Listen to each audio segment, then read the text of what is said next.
When it comes to imaging your records, should you do it on-site or off-site?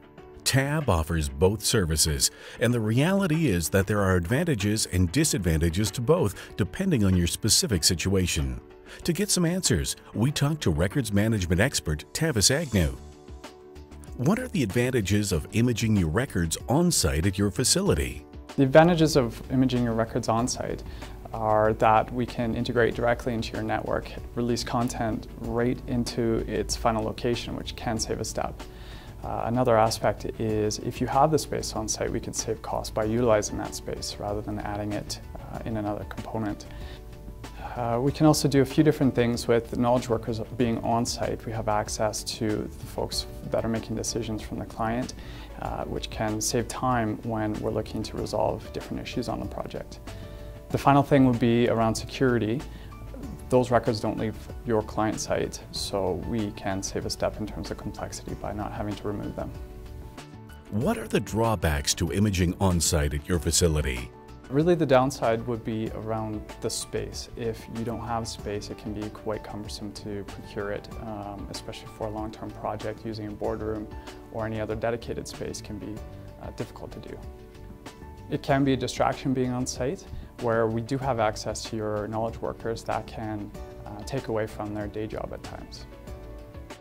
What are the advantages to imaging your records at an off-site imaging facility? Really, the benefit of imaging off-site is that we have the space to set up a good process that is efficient and cost-effective. So if space is a concern, then we certainly can accommodate that.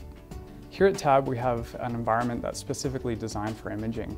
It does a few things. It can bring together our networking abilities, our infrastructure, and our knowledge workers in a space that's designed for maximum throughput. If you do choose off-site imaging, what should you look for in a provider? An off-site provider should be able to do a few things for you. They should have a methodology around tracking records from your site to their site that allows manifesting of those records and a transparent process. What is also important is security once those records are on site, making sure that they're managed in a segregated way from any other collections so that there's no potential contamination with other projects that might be ongoing. What about when the initial imaging project concludes? What should you be thinking about? It's important to consider that when you do image files, it's not just about the back file. It's also about maintaining that collection on a day-forward perspective, content that's created throughout the project and on an ongoing basis. This is something at Tab that we do consider as part of our imaging initiatives, and we can help you design some sort of mechanism to make sure that that's considered. An example that Tab has provided for clients around managing their day-forward solutions is to provide the staffing and the equipment to manage that, as well as the expertise to get those records into the shape that they need to. If you'd like to learn about planning an imaging project, either on-site or off-site, click the link below and download our helpful guide.